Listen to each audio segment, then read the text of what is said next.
Everybody, it is time for What's Hot. This is where we talk about the stories that have us all talking. And this afternoon, we're joined by Susie Falk with the Falk Group Public Relations, and Jeff Wagner is back.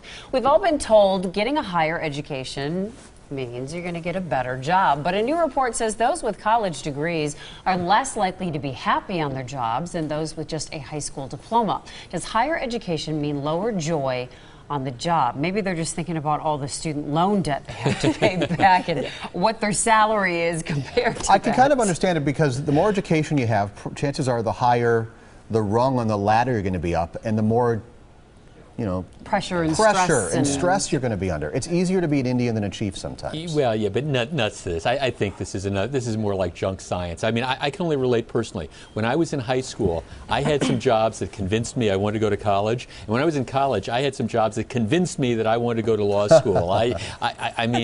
Look, I'm sure that there are some people who, you know, very, very educated, who don't like the jobs they're in and stuff. Sure. But well, you know, and this begs the bigger question of: is our higher education system working? I think we're too focused on the four-year college degree, and we're not focused enough on the technical training. There are a lot of jobs out there for welders and truck drivers and plumbers, and yet we're trying to send all these kids to four-year colleges so that they try to get desk jobs. And I think there's not enough right training for the jobs that exist out there. Yeah, that all might be true, but I got to tell you, I enjoy being on the radio much more than I enjoyed working in 95-degree heat at a beef processing plant. Oh, not even close. But do you need a college degree to be on the radio?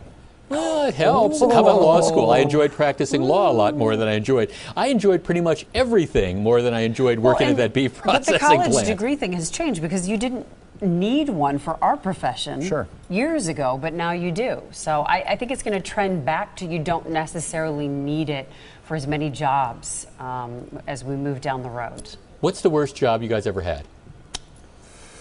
I painted light posts one summer for a county parks department in the hottest days of the year, having to climb up these poles and paint them. Mine wasn't bad. Admissions office at Northwestern University. I mean, it was just but it was so boring. I had a hard time staying awake. Mine wasn't boring. I was a hostess at a Chancery and Racine without a PA system and a very loud bar. So I'd have to walk into the bar and say, "Good thing you're a screamer." I learned how to scream there, but that was not a good job. All right, we got to go. Coming up next. What's Hot? Again, we're joined by Susie Falk and Jeff Wagner from News Radio 620 WTMJ. We're running short on time, so we're only going to do one more. A lot of us get Amber Alerts automatically sent to our cell phones. Sometimes that alert can wake you up in the middle of the night. This happened in New York the other day. It's important they get out as soon as possible. Sometimes that means a 3 in the morning Amber Alert. What do we think of that? Oh, boo-hoo-hoo. You know, the scale, bad night's sleep, lost child. You know, I think, geez Louise, folks, just check your Amber Alerts. And if you really don't want to be a good humanitarian, you can opt out of the program, too, and have a peaceful night's sleep. Well, wait, I didn't think this was going to be controversial, but wait a second. It's 3 a.m., you're in a dead sleep, your phone goes off blasting, and it's an Amber Alert. Are you seriously going to get up and start walking around the neighborhood? I mean, come on. My sister-in-law got one of these in the middle of the night. They're in Florida. It was like for a kid in New York. Right. Yeah. But when you sign up for them, she was really worried, and then she looked and she thought, "What the heck's going on? It's 3 a.m. and this kid's in New York." I mean, look, I'm all in favor of the Amber Alerts and broadcasting them on radio and television. I think what's going to happen is, as soon as you get waken up at 3 o'clock in the morning, first time, you're going to figure out how to disable this, and that's what you can do. I think this speaks to a couple things. Number one, we are going to bed with our cell phones on the nightstand, which I think is a bad idea. It's my alarm clock. I have to.